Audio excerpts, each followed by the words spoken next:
The first thing you do is paint your base coat. Now when I'm painting, I normally paint 2 coats, but in this process, one is really good enough, keeping in mind the base coat will be the cracks.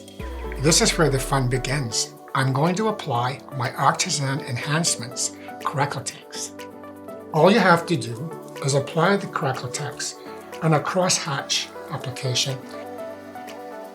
It's very, very easy.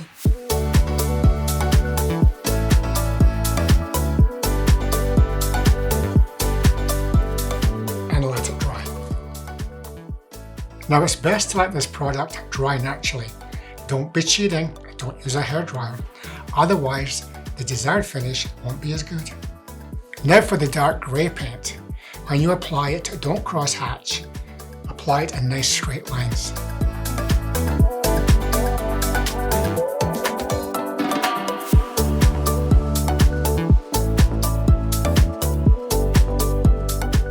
Now the magic starts to happen.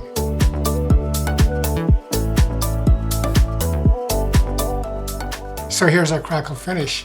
You can apply it to furniture, walls, almost anything. I've even created this paint effect using a metallic base color. So go get creative.